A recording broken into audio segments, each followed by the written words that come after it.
பழங்காலத்து லிங்கம். அதாவது முன்னோர்கள் எங்களுக்கும் தெரியாது, முன்னோர்களால் இயக்கப்பட்டது. அது நாளடைவில் அப்படியே பழுந்தடிவு வெறும் லிங்கம் மட்டும் இருந்தது.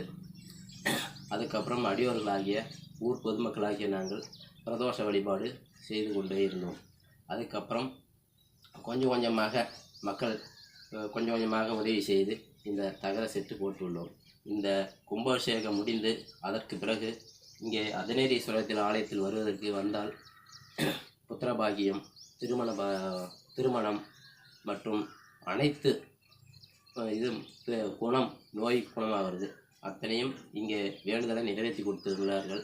இன்னமும் பிரதோஷம், சோமவார பூஜை, பௌர்ணமி பூஜை அனைத்தும் நடந்து கொண்டிருக்கிறது. இங்கு டெய்லியும் காலை 6 to 8 மணி வரையும் பூஜை நடைபெற உள்ளது. சாயந்தரமும் கோயில் திறக்கப்பட உள்ளது. ஆகையால் இங்கு சிறிய கிராமம் என்பதால் நிதி உதவி பற்றாக இருக்கிறதுனால் இங்கே கோயில் இன்னும் நிவர்த்தி செய்ய முடியவில்லை. ஆகையால் இன்னும் இங்கே விநாயகர் பெருமாள் வைக்கணும், முருகர் வைக்கணும். அது மாதிரி இன்னும் நிறையா இங்கே ஆலயம் அமைத்து பெரிய ஆலயமாக இருக்கணும். ஆனால் இவர் இவருடைய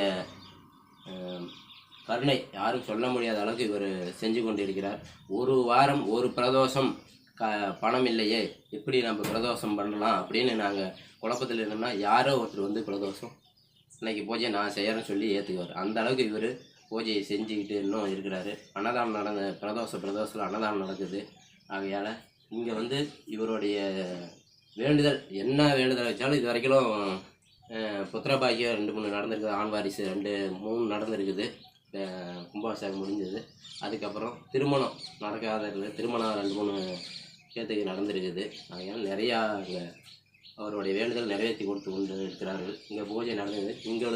இங்கே சிறிய கிராமங்கள்னால் போதுவான வருவாய் இல்லாதனால் இந்த கோயில் சரியாக பராமரிப்ப உதவி இல்லாதனால இருக்குது. அதனால் இன்னும் எங்களுக்கு நிறையா கோயில் விருத்தி பண்ணணும், நிறையா மக்கள் வரணும், நிறையா அவருடைய வேண்டுதலை பூஜையெல்லாம் செய்யணும் அப்படின்னு எங்களுக்கு விநாயகர், முருகன் பெருமாள், காலபைரவர் இது மாதிரி வைக்கணும் நிறைய எங்களுக்கு ஆசை இருக்குது. அதுக்கு மக்களாகிய அவரவர் மனதில் உள்ள அங்கங்கே இருந்து வேண்டுதலை வச்சாலும் நிறைவேற்றி கொடுக்குறாரு.